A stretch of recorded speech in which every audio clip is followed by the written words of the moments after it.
জানা কিছু পেয়েছেন? না স্যার, এমনিতেই তো জানা যায় যে কিভাবে আগুন লেগেছে, কিন্তু এখানে তো বোঝাই যাচ্ছে না যে আগুন লাগার কারণটা কি। আচ্ছা, দেখো অ্যাম্বুলেন্স কত দূর এলো। ঠিক আছে স্যার।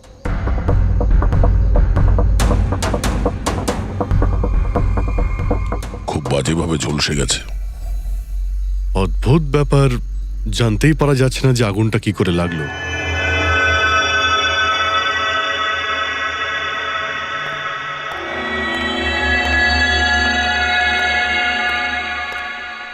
কিভাবে হলো এইসব? সবকিছু তো একদম ঠিক ছিল, জানি না আগুন কি করে লাগলো। এতজন মানুষের অভিশাপ তো লাগবেই, তাই না? এই কি বললে তুমি? আমি জানতে পেরেছিলাম স্যার যে দিলীপ স্যার কোনো কোর্টের কেসে ফেঁসে গেছিলেন। খুব বড়সড় কেস ছিল স্যার, কিন্তু কিছুদিন আগে ছাড়াও পেয়ে গেছিলেন। অনেকে এই নিয়ে রেগেও ছিলেন। আচ্ছা, এই ঘটনার সুযোগ নিয়ে কেউ ওকে মেরে দেয়নি তো? না, কোর্টে উনি নির্দোষ প্রমাণিত হয়েছিলেন, উনি কিচ্ছু করেননি। কি কি কেস ছিল? 9 বছর আগে জামাইবাবু থিয়েটারে আগুন লেগে গিয়েছিল, যার জন্য বেশ কয়েকজন মারাও গিয়েছিল, আর সমস্ত দোষ জামাইবাবুর ঘাড়ে চাপলো। এমনি এমনি কি করে আগুন লাগতে পারে? এটা নিশ্চয়ই কারোর প্ল্যানিং। কাউকে সন্দেহ হচ্ছে আপনাদের? এটা কে করতে পারে? যে কেউ করতে পারে, অনিতাও করতে পারে। কোন অনিতা? টনির ওয়াইফ, ও এখানে এসেও ছিল।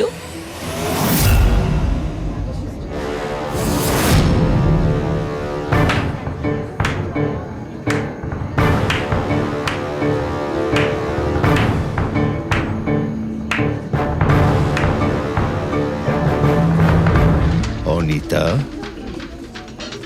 অন্য লোকের ঘর ভেঙে দিয়ে নিজের পরিবারের সঙ্গে এখানে ফুর্তি করা হচ্ছে। ভেরি গুড, ভেরি গুড, বাহ। কিন্তু একটা কথা মনে রেখো, ওই লোকগুলোর মতো তোমরাও ছটফট করে মরবে। সিকিউরিটি, এই চুপ, একদম চেঁচাবি না। বের করো একে বাইরে, বের করো। চলুন ম্যাম, বাইরে চলুন। আউট। মনে হচ্ছে তোদের কি পরিণতি হবে তা নিয়ে কোনো মাথা ব্যথা নেই। তোদের খারাপ সময় শুরু হয়ে গেছে, মনে রাখিস। তুই আমার টনির সাথে যা করেছিস না, মনে রাখিস এরপরে তুই আর বেশি দিন বাঁচবি না, শুনেছিস? তুই এই নিয়ে যাবে কে? তুই আর বাঁচবি না, নরকে যাবি তুই। আর তাকিয়ে দেখছো কি? নিয়ে যাবে কে? তোকে নরক যন্ত্রণা ভোগ করতে হবে, ছটফট করে মরবি তুই, মনে রাখিস। আরে যা।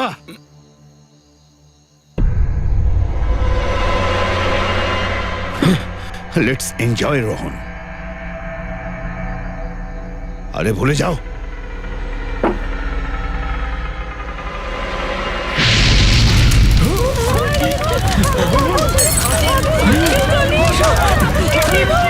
দিলীপ আর রোহনকে যে কেসে ভাসানো হয়েছিল, সেই কেসেই কোর্ট টনিকে শাস্তি দিয়েছিল। আচ্ছা, কে কে জানতো যে আপনারা এখানে এই রেস্টুরেন্টে আসবেন? জানি না স্যার। আচ্ছা, দিলীপ বাবু আসার আগে এই চেয়ারের আশেপাশে কাউকে দেখেছিলেন? কোনো অচেনা কাউকে? না স্যার, কাউকেই দেখিনি স্যার। এই টেবিলটাকে রিজার্ভ করেছিল দিলীপবাবু ফোন করেছিলেন, বলেছিলেন যে আমাদের জন্য টেবিল রিজার্ভ করে রাখো। সবসময় এখানেই বসতেন, এই টেবিল এই চেয়ারেই। রেগুলার কাস্টমার ছিলেন আমাদের। কারোর আগে থেকে জানা ছিল যে দিলীপ এখানে এই চেয়ারে বসবে? স্যার, চেয়ারের আশেপাশে তেমন কোনো জিনিস নেই যা দিয়ে আগুন লাগতে পারে। এ তো অদ্ভুত ধরনের মিস্ট্রি। সিসিটিভি ক্যামেরা,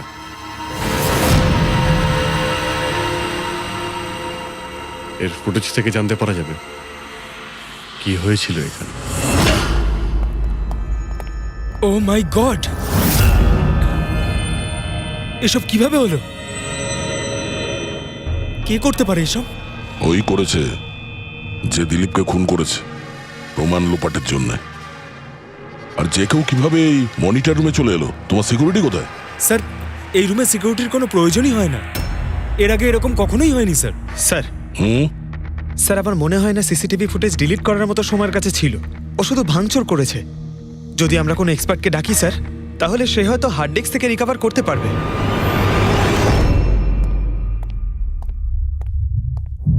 স্যার হ্যাঁ? স্যার 9 বছর আগে দিলীপ আর রোহনের একটা থিয়েটার ছিল যেটায় আগুন লেগে গিয়েছিল। এক্সিট এন্ট্রির দরজা বন্ধ থাকার কারণে 12 জন লোক আগুনে পুড়ে মারা যায়। ভিকটিমদের ফ্যামিলি যখন কেস করে তখন ইনভেস্টিগেশনে জানা যায় যে সেই সময় একজন গার্ড ছিল। হ্যাঁ, টনি। হ্যাঁ স্যার। স্যার কোর্টে এটা প্রমাণ হয়ে গিয়েছিল যে টনি অনেক মদ খেয়েছিল, আর মদের নেশা সে এতটাই চুর ছিল যে ইমার্জেন্সি এক্সিটের দরজাও খুলতে পারেনি। হ্যাঁ, কিন্তু এই টনির স্ত্রী অনিতা এটা মানতে রাজিই নয় যে ভুলটা টনি করেছিল। স্যার শুধু উনিই নন, অনেক আর্টিকেল এবং নিউজ পেপারও কিন্তু কোর্টের সিদ্ধান্তের ব্যাপারে কথা বলেছিল। যখন এই ঘটনাটা ঘটেছিল তখন দিলীপ আর রোহনের বিরুদ্ধে সলিড এভিডেন্স ছিল, কিন্তু তারপর কেস চলতে থাকলো। 9 বছর হয়ে গেল। কিছু প্রত্যক্ষদর্শী বয়ান বদলে দিল, আর কিছু লোক বাইরে চলে গিয়েছিল। স্যার, দিলীপ আর রোহন নিশ্চয়ই টাকা আর ক্ষমতার অপব্যবহার করেছে, আর এই কথাটা নিশ্চয়ই টনি জানতে পেরেছিল। ওই হয়তো পাঠিয়েছে অনিতাকে দিলীপকে মারার জন্য। কিন্তু ফেডরিক, যখন অনিতা ওখানে ছিলই না, তাহলে আগুন লাগালো কি করে? না না, সিকিউরিটির লোকেরা তো ওকে বাইরে বের করছিল ওই রেস্টুরেন্ট থেকে। এমন কি জিনিস ছিল যার জন্য হঠাৎ করে আগুন লাগলো? স্যার হয়তো ডক্টর সালুংখে আমাদের কোনো হেল্প করতে পারে। না হলে অনিতা।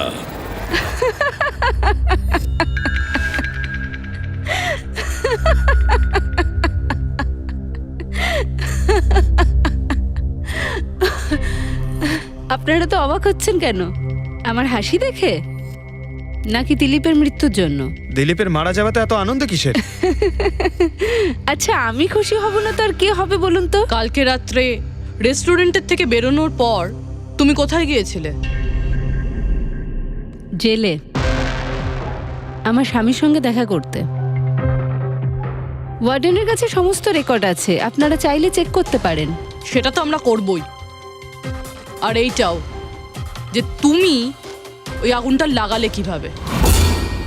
কোনো কালো জাদু করেছিলে তুমি? দিলীপের গায়ে হঠাৎ করে আগুন লাগলো কি করে? কালো জাদু জানলে অবশ্যই প্রয়োগ করতাম, কিন্তু আমি খুব খুশি হয়েছি। দিলীপও ঠিক সেইভাবেই ছটপট করে মরেছে যেভাবে 9 বছর আগে ওই নিরীহ লোকগুলো মারা গেছিল, যেটা শাস্তি এখন আমার স্বামী টনি ভুগছে।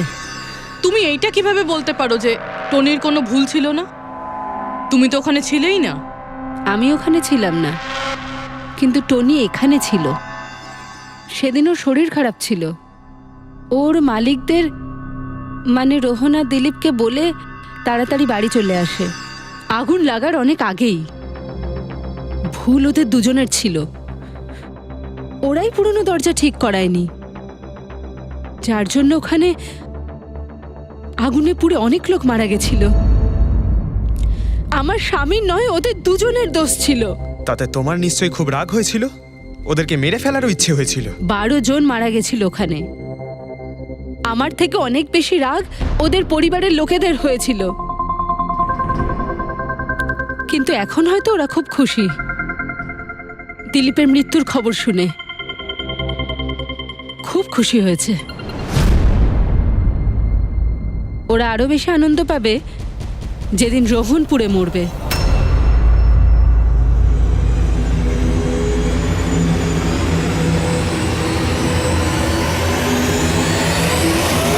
স্যার 42 জন আছে, ওই 12 জন ভিকটিমের কাছের আত্মীয় আর ফ্যামিলির লোকেরা মিলে। সাসপেক্ট বেশি আর সময় কম। স্যার, এই 42 জন লোকের মধ্যে সবার আগে সেই সমস্ত লোকেদের নাম সরিয়ে দিতে হবে যারা কালকে দিলীপের মৃত্যুর সময় শহরে ছিল না। স্যার 9 বছর হয়ে গেছে এই ব্যাপারটার। হয়তো অনেক মানুষ দেশ ছেড়েও চলে গিয়েছে, আর কিছু লোক হয়তো এই পৃথিবীতেই আর নেই। তারপরেও খোঁজ তো নিতে হবে। দেখো কজন শহরে ছিল যখন দিলীপের মৃত্যু হয়।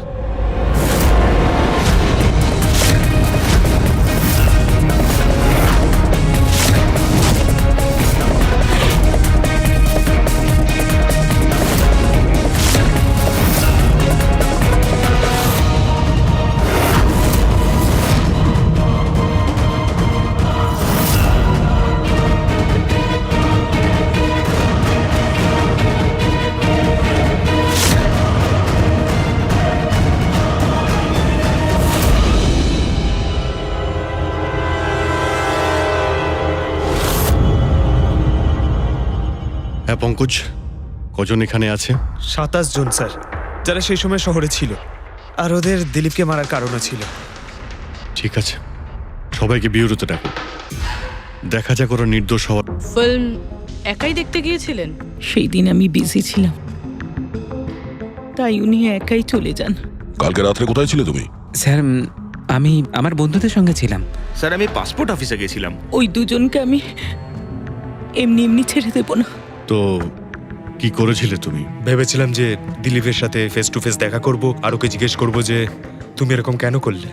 স্যার তারপরে আমি আমার বন্ধুদের সাথে বাড়িতে যাই। আমি আমার ওয়াইফের সাথে মলে ছিলাম। স্যার আমার বন্ধুদের জিজ্ঞাসা করতে পারেন।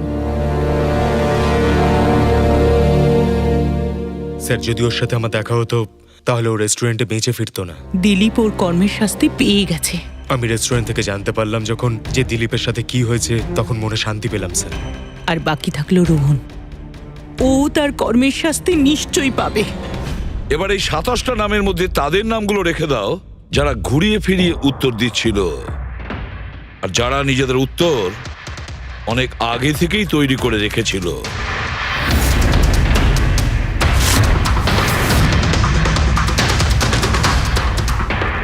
স্যার এবার 15 জন রইল। এবার এই 15 জনকে ওই দিনের ব্যাপারে জিজ্ঞাসা করতে হবে যখন 9 বছর আগে থিয়েটারে আগুন লেগেছিল। দেখা যাক কে সব থেকে বেশি রেগে যায় আর কে মুখ ঘুরিয়ে নেয়। স্যার আমার ভাই মাধ্যমিক পাশ করেছিল। ও বলেছিল বন্ধুদের পার্টি দিতে চায়, সিনেমা দেখাতে চায়, টাকা দাও। স্যার আমি সেই জন্য ওকে টাকাও দিয়েছিলাম। হয়তো ওই টাকাটা আমার ওকে দেওয়া একেবারেই উচিত হয়নি স্যার। যে এই কাজটা করে থাকুক খুব ভালো করেছে। আজকে আমি খুশি, আজ আমি খুব খুশি। কুমারবাবু, আপনি ইউনিভার্সিটিতে ফিজিক্সের প্রফেসর, তাই তো? Yes sir, head of the department physics. কিন্তু আমার নিজের ছেলেরই পড়াশোনায় কোনো ইন্টারেস্টই ছিল না। অনেক বকেছি আমি ওকে, কিন্তু তাতে কোনো রকম কোনো লাভই হয়নি। 1 নম্বরের বদমাইশ হয়ে উঠেছিল। সেদিনও কলেজ বাঙ্ক করে বন্ধুদের সাথে সিনেমা দেখতে চলে গিয়েছিল। আর স্যার তারপর ও আর কোনোদিন বাড়ি ফিরে আসেনি। হিমেশ, রাইট? তুমি কন্ট্রাক্টর না? হ্যাঁ স্যার। হিমেশ, 9 বছর আগে তুমি তোমার স্ত্রীর সঙ্গে সিনেমা দেখতে গিয়েছিল ওই সিনেমা হলে। আমাদের নতুন নতুন বিয়ে হয়েছিল, স্যালোনির সাথে সিনেমা দেখতে গিয়েছিলাম। ওর খুব খিদে পেয়েছিল, আমি সিঙ্গাড়া আনতে বাইরে গেছিলাম। আমি ওখানে ফিরে গিয়ে দেখলাম ওখানকার দরজা লক হয়ে গেছে, আর ভেতর থেকে লোকেদের চিৎকার চেঁচামেচি শোনা যাচ্ছিল, আর খুব ধোঁয়া বেরোচ্ছিল ওখান থেকে। আমি স্যার দরজা খোলার অনেক চেষ্টা করেছিলাম, আমি খুব চেষ্টা করেছিলাম। আমি পাগলের মতো দরজায় ধাক্কা দিতে থাকি। সালোনি সালোনি সালোনি বলে আমি চিৎকার করতে থাকি, কিন্তু আমি কিচ্ছু করতে পারিনি স্যার। আমি কিচ্ছু করতে পারিনি, আমার সালোনিকে আমি বাঁচাতে পারিনি। ওখানে তো একটা গার্ডও ছিল না, টনি? ও কি দরজা খোলেনি? ছিল না স্যার। ওখানে কোনো গার্ড, মানে আর কাউকে দেখেছিলে তুমি? কেউ ছিল না স্যার, কেউ ছিল না। আমি 9 বছর আগে কোর্টে যে কথা বলেছি আজও তাই বলছি। যখন সিনেমা হলে আগুন লেগেছিল তখন টনি ওখানে ছিল না স্যার।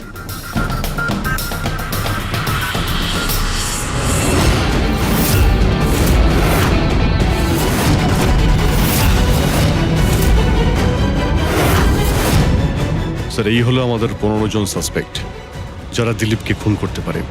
স্যার পুলিশ বলছিল যে ফায়ারম্যানরাও বলতে পারেনি যে আগুনের এক্স্যাক্ট সোর্সটা কোথায় ছিল। ওরা তো দেখা মাত্রই জানতে পেরে যায়, তাই না? জানতে পেরে যায় যে ওখানে এমন কি জিনিস ছিল যাতে আগুন ছড়িয়ে পড়ে, কিন্তু ওরা জানতে পারেনি ওরা জানতে পারেনি,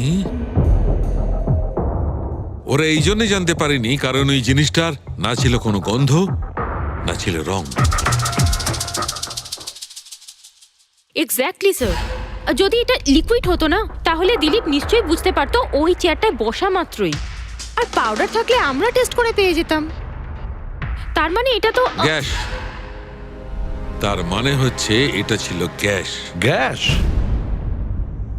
এই জন্য ওই ফায়ারম্যান জানতে পারেনি যে কিসের জন্য আগুন লেগেছিল। ইনফ্লেমেবল গ্যাস বস, যার শুধু একটা স্পার্কের দরকার হয় জ্বলে উঠবার জন্য। কিন্তু একটা কথা বুঝতে পারছি না, দিলীপ যে চেয়ারে বসেছিল সে চেয়ারে গ্যাস আসলো কোথা থেকে? চেয়ার থেকেই। কি চেয়ার থেকে? সেটা এইভাবে বস, যে চেয়ারে দিলীপ বসেছিল তার নিচের অংশে কেউ ওই ইনফ্লেমেবল গ্যাসকে স্প্রে করেছিল। মারা যাওয়ার সময় দিলীপের সংস্পর্শে দুটো জিনিস ছিল। একটা তো এই চেয়ার যেটাতে ও বসেছিল, আর একটা ওয়াইনের গ্লাস যেটা ও হাতে ধরেছিল। আমরা এই দুটো জিনিসই চেক করেছি। তো এই চেয়ারটার থেকে আমরা ইনফ্লেমেবল গ্যাসের কিছু ট্রেসেস পেয়েছি। বস, আমাদের আশেপাশের পরিবেশে সর্বদা জ্বলনশীল পদার্থ ঘুরে বেড়ায়, যেটা কখনো কখনো স্পন্টেনিয়াসলি জ্বলে যায়। যেমন হচ্ছে মাস গ্যাস, একটা ন্যাচারাল বায়োগ্যাস, আর জ্বলনশীল গ্যাস এর মেইন কম্পোনেন্ট। তার মানে ইনফ্লেমেবল গ্যাস যে কোনো সময় হাওয়াতে এমনি এমনি জ্বলে উঠতে পারে? না ফ্রেডি, নিজে নিজে নয়।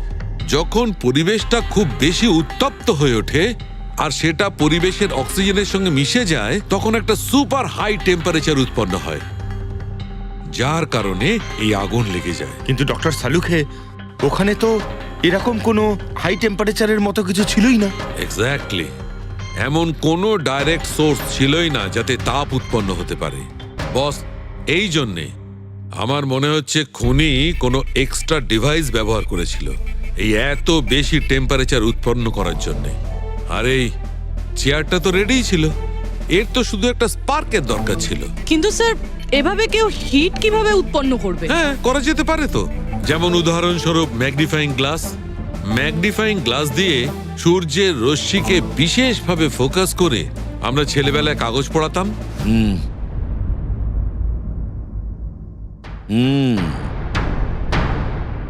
মনে হচ্ছে ওই রেস্টুরেন্টে আবার যেতে হবে,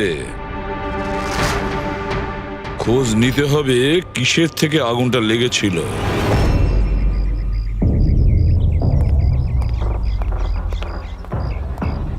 সব জায়গায় দেখে ফেলেছি স্যার, কিন্তু এমন কিচ্ছু খুঁজে পেলাম না যাতে আগুন লাগতে পারে। আর এটা ওপেন এয়ার রেস্টুরেন্ট।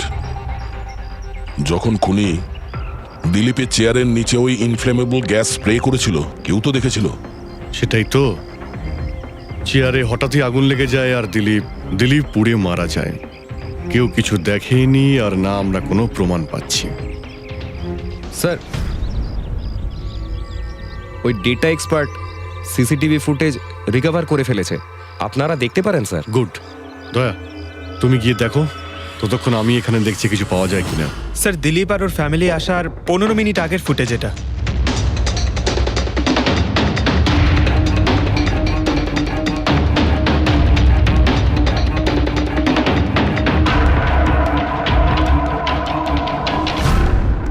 এ চেয়ার চেঞ্জ করছে। এর কোনো দ্বিতীয় অ্যাঙ্গেল আছে কি এই সময়েরই? চেক করো। 1 মিনিট স্যার।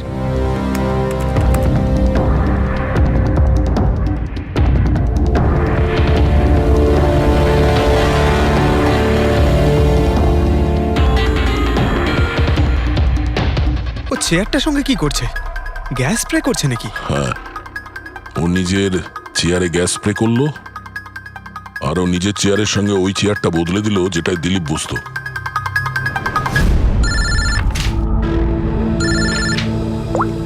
হ্যাঁ দয়া। আচ্ছা, গ্রেট, গুড ওয়ার্ক দয়া, গুড ওয়ার্ক। কি হলো স্যার? যে দিলীপের চেয়ারটা কারসাজি করেছিল তার খোঁজ পাওয়া গেছে। সে আসলে একটা লোক, ওর শারীরিক গঠনটাও জানা গেছে। আর দেখি আমরা, দয়া ফটোটা পাঠাচ্ছে।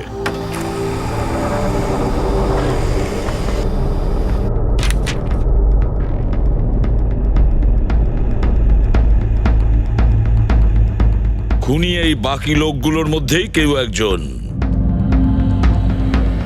এদেরই মধ্যে কেউ। আর এবার এর পরের শিকার রোহান।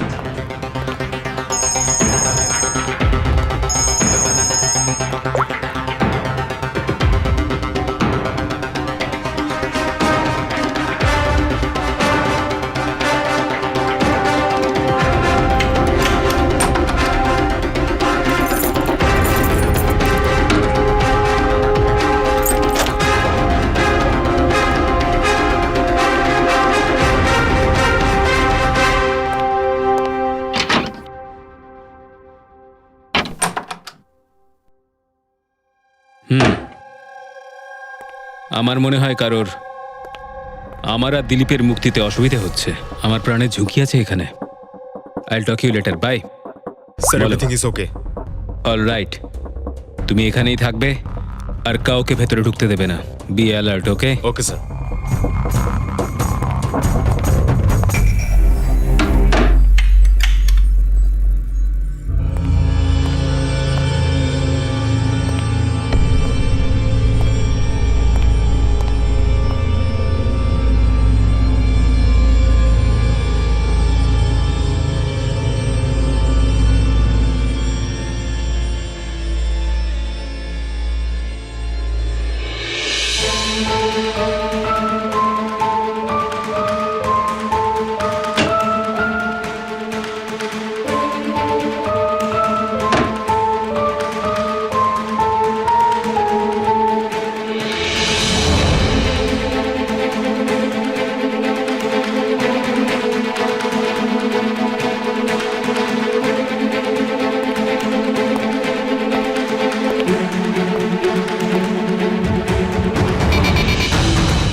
বাঁচাও, বাঁচাও,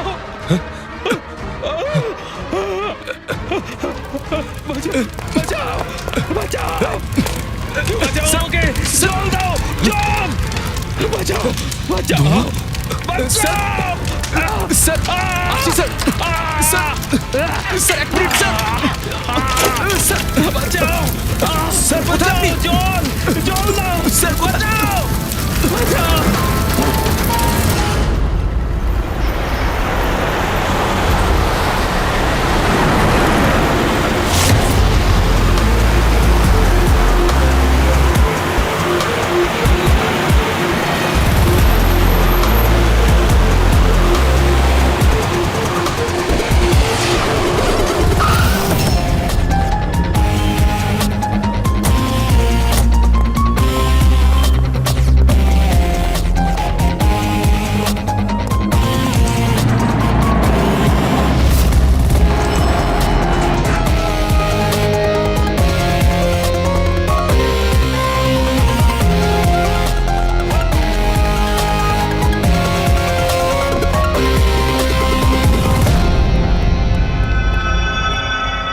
My God!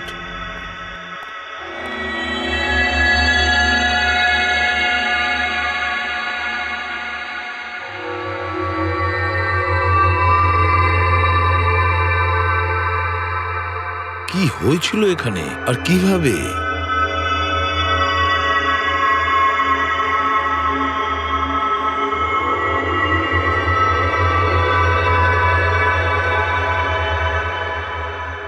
এখানে আর অন্য কোনো জিনিসের স্মেল পাওয়া যাচ্ছে না, শুধু এই পোড়া লাশটার দুর্গন্ধ ছাড়া। মানে স্যার এই মার্ডারটাও ইনফ্লেমেবল গ্যাস দিয়েই করা হয়েছে হয়তো।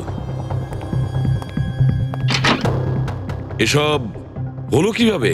হ্যাঁ স্যার, আসলে আমি রোহন স্যারের বডিগার্ড।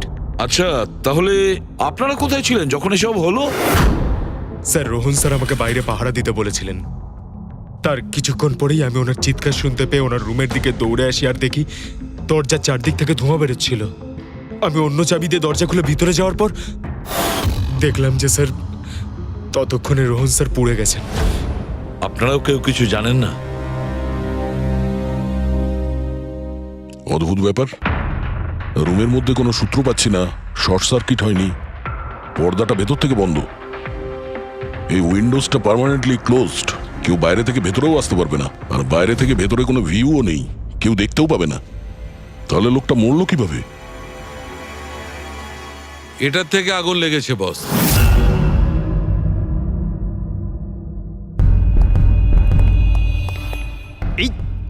এই জিনিসটা দিয়ে? এটা কি স্যার? এটা হচ্ছে ফিলামেন্ট। ফিলামেন্ট? ইলেকট্রিক বাল্বের ভেতরের ফিলামেন্ট। যখন এই ফিলামেন্টের ভেতর দিয়ে ইলেকট্রিক পাস করানো হয় তখন এটা গরম হয়ে লাল হয়ে যায়। বস, খুনিও এই টেকনিকটাই ব্যবহার করেছে ওই জ্বলনশীল গ্যাসটাকে জ্বালানোর জন্য। কিন্তু ওই রেস্টুরেন্টে যেখানে দিলীপ মারা গিয়েছিল ওখানে তো আমরা এরকম কোনো ফিলামেন্টের মতন কিছু পাইনি। বস, এত ছোট্ট একটা জিনিস, ওটা খোলা জায়গা, হয়তো কোথাও উড়ে চলে গেছে, কিন্তু এখানে তো পুরো ঘরটাই বন্ধ, তাই জন্যে খাটের তলায় এটা আমি পেয়ে গেছি। কিন্তু স্যার, ফিলামেন্ট দিয়ে ইলেকট্রিক পাস করানোর জন্য ওয়্যারসের কোনো না কোনো কানেকশন তো থাকা উচিত বেড পর্যন্ত। আছে, এখানেই নিশ্চয়ই কোথাও আছে। পুরো বেড চেক করেছি আমরা, রুমটাও চেক করেছি, এরকম কিছুই তো পাইনি আমরা। দয়া, ওই দরজাটা কিসের? Manager, yes sir. ওই দরজার ওপারে কি আছে? স্যার, আর একটা রুম আছে, এই রুমের সাথে ওটা কানেক্টেড। এমনিতে এই দরজাটা সিল থাকে, এটাকে কেউ খোলে না স্যার। খুলুন এই দরজাটা। Yes sir. আসুন স্যার।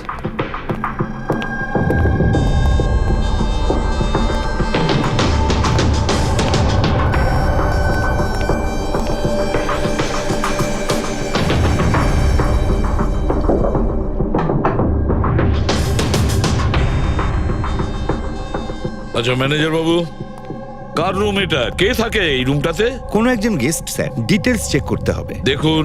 Okay sir.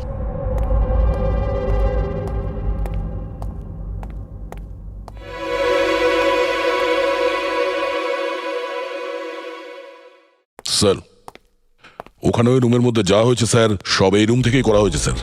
কিন্তু যদি কারেন্ট এই রুম থেকে পাস করা হয়ে থাকে তাহলে এখান থেকে বেড পর্যন্ত কোনো না কোনো ওয়্যার তো থাকা উচিত। আর যদি থেকে থাকে তাহলে রোহন নিশ্চয়ই সেটা দেখতে পেয়েছে। হ্যাঁ, হয়তো ওর বডিগার্ডও দেখে থাকবে।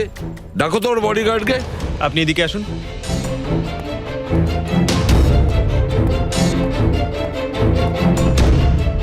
একটা কথা বলো, যখন তুমি রোহনের ঘরে এসেছিল তখন কোনো তার দেখেছিলে এখানে এই দরজা থেকে ওই রুম পর্যন্ত? কোনো কিছু? না স্যার, রোহন স্যার এই রুমে ঢোকার আগে আমি এই রুমটাকে খুব ভালো করে চেক করেছিলাম, কিন্তু তার বা সেরকম কিছু আমার চোখে পড়েনি। ঠিক আছে, যাও তুমি। যাই হোক না কেন দয়া, খুনি এই দরজাটা ব্যবহার করেছে। এই দরজা দিয়ে রোহনের রুমে আসে আর রোহনের বেডে ইনফ্লেমেবল গ্যাস স্প্রে করে, আর যে কোনো ভাবেই হোক ফিলামেন্টে কারেন্ট দিয়ে দেয়, তাতে ফিলামেন্ট গরম হয়ে যায় আর ইনফ্লেমেবল গ্যাসে আগুন ধরে যায়, আর তাতে রোহনের মৃত্যু হয়। বস, একটা কথা কিন্তু ঠিক, খুনি যেই হোক না কেন তার ইলেকট্রিক আর কেমিক্যাল সম্পর্কে খুব ভালো জ্ঞান আছে। প্রফেসর কুমার, ফিজিক্সের প্রফেসর কুমার, ওর থেকে আর কে বেশি জানতে পারে এই ব্যাপারে? দয়া, স্যার, ওই প্রফেসর কুমারের সঙ্গে দেখা করো। স্যার। দয়া, আমিও যাব তোমার সঙ্গে।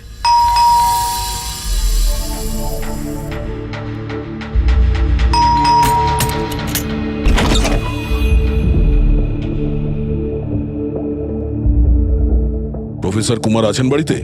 হ্যাঁ আছেন, কিন্তু আপনারা? সিআইডি। সিআইডি? সব ঠিক আছে তো স্যার? হ্যাঁ, ওনাকে কিছু জিজ্ঞাসা করার আছে। কোথায় উনি? বাইরে বাচ্চাদের পড়াচ্ছেন, আমি ডেকে আনছি। ঠিক আছে, ঠিক আছে, আমরা দেখছি।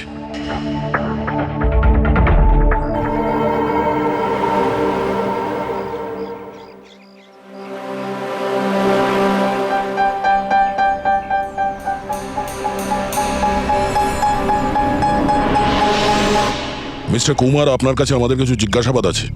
বলুন, কি জানতে চান? আপনি এটাকে চেনেন?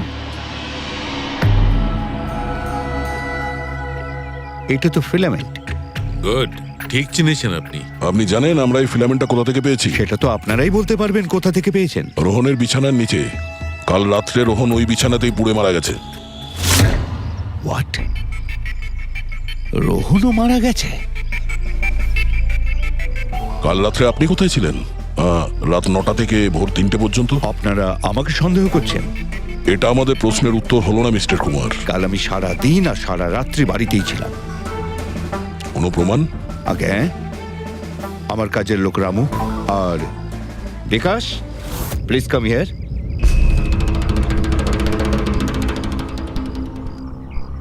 Yes sir. এনাদের বললো যে কাল কোথায় ছিলাম। স্যার আমাদের সবার এক্সট্রা ক্লাস নিচ্ছিলেন এই বাড়িতেই। কটা থেকে কটা পর্যন্ত? স্যার সন্ধ্যা 6টা থেকে ভোর 5:30 পর্যন্ত। সামনেই আমাদের এক্সাম, তাই আমরাই স্যারকে রিকোয়েস্ট করেছিলাম এক্সট্রা ক্লাস করানোর জন্য। ঠিক আছে স্যার, তুমি যাও বাবা। স্যার, আমার আরো 5 জন স্টুডেন্টস আছে যারা কাল সকাল 9টা থেকে 5:30 পর্যন্ত আমার কাছে ছিল। বলেন তো ওদেরও ডাকি? ঠিক আছে, এবার আমি যেতে পারি স্টুডেন্টদের পড়াতে? Please please. Thank you.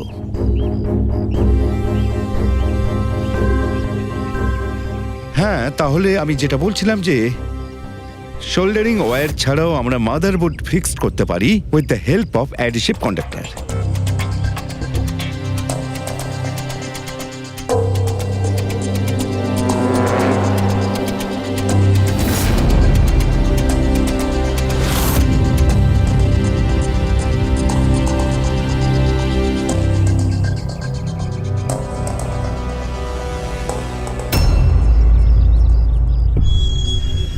My god, my god! আরে ভাই, কি ব্যাপারটা? কি? আরে ভাই, এই ভুলটা আমি কি করে করলাম? কি গড, বুড়ো হয়ে গেছি আমি বুড়ো হয়ে গেছি। দয়া একটা কাজ করবে, 1 ঘন্টা পরে ফরেন্সিক ল্যাবে দেখা করো। একটা জিনিস দেখাবো। 1 ঘন্টা পরে। আরে ওই, হ্যাঁ বস, একটা কাজ করো, এই সুইচটা দিয়ে ওই বাল্বগুলোকে জ্বালাও। এই সুইচ দিয়ে? এই সুইচ দিয়ে? হ্যাঁ হ্যাঁ, এই সুইচটা দিয়ে। আরে এর মধ্যে কোনো কানেকশন দেওয়া নেই, কিভাবে জ্বলবে? তুমি প্রশ্ন করো না, কখনো কখনো আমার কথাটাও মেনে নাও। কখনো কখনো। এই অন করলাম। কই স্যার, কিছুই তো হলো না। হবে হবে। আরে কি হবে? কিছুই হবে না। হবে ভাই, বিলিভ মি, হবে। 1 মিনিট। আরে ওর শরীর ঠিক আছে তো? হ্যাঁ স্যার, জানি না কি হয়েছে, প্রফেসর কুমারের সঙ্গে দেখা করে আসার পর থেকেই উনি বাল্ব নিয়ে খেলে যাচ্ছেন। একটা কথা বলো, ওই ফিঙ্গারপ্রিন্ট গুলোর খবর কি, যেগুলো তুমি হোটেলের লোকেদের কাছ থেকে নিয়েছিলে আর ওই রুমটা থেকে নিয়েছিলে? স্যার, অনেক ফিঙ্গারপ্রিন্টস পাওয়া গেছে, কিন্তু সবগুলো স্টাফ মেম্বারসদেরই, এছাড়া আর কারোর পাওয়া যায়নি। এটা কিভাবে সম্ভব? এই যে দাদা, একটু এই দিকেও দেখুন। হ্যাঁ হ্যাঁ, দেখছি। হ্যাঁ,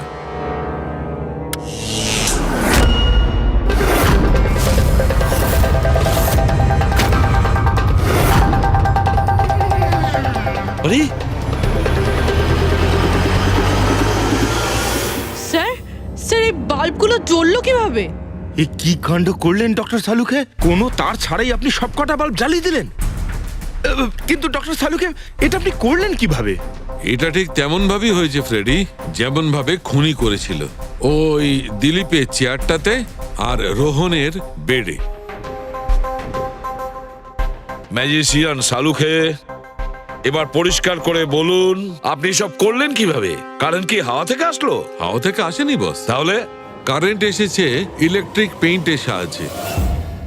ইলেকট্রিক পেন্ট? হ্যাঁ, ইলেকট্রিক পেইন্ট। আসলে ইলেকট্রিকের যে তার হয় সেটা মেটালের হয়। Metal is a good conductor of electricity, সেই জন্য কারেন্ট ওর মধ্যে দিয়ে পাস করে। ঠিক একই রকম ভাবে কিছু পেইন্টও আছে যেগুলোকে আমরা ইলেকট্রিক পেইন্ট বলি, আর এটাও গুড কন্ডাক্টর অফ ইলেকট্রিসিটি।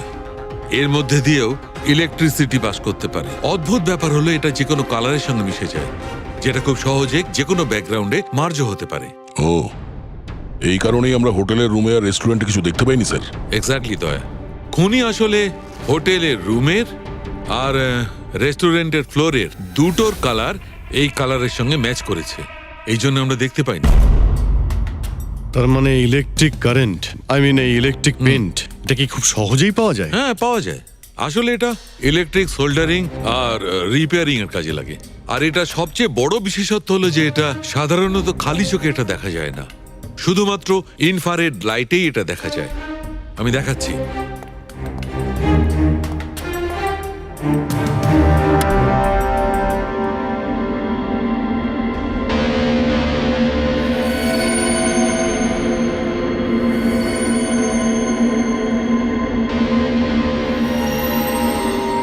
দেখেছো বস? হ্যাঁ, খনিও ঠিক এইভাবেই ইলেকট্রিক পেইন্টের ব্যবহার করেছে আর এই সার্কিট তৈরি করেছে।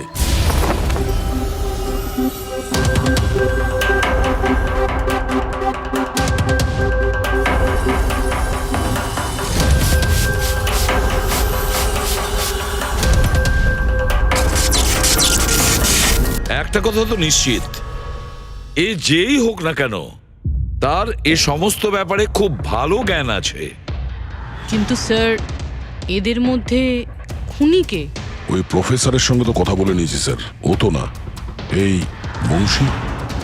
এই লোকটা তো একজন ক্লার্ক, কিন্তু আমার মনে হয় না যে একজন ক্লার্কের সায়েন্সের ব্যাপারে এত জ্ঞান থাকতে পারে। স্যার, এদের মধ্যে সব থেকে বেশি শিক্ষিত তো ওই প্রফেসর কি মনে হচ্ছে? এটা এমন কেউ হতে পারে যেটা প্রফেসরের মতো ইন্টেলিজেন্ট নয়, অথচ এই ব্যাপারে অনেক কিছুই জানে।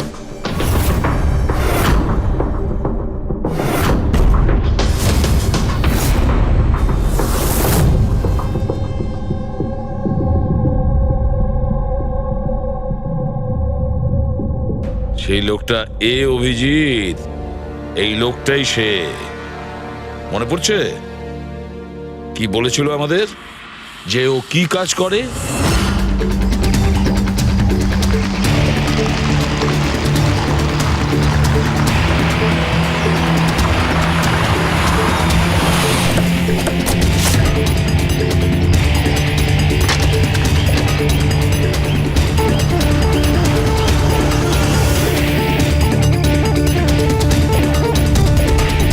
যাওয়া যাক শ্বশুর বাড়ি।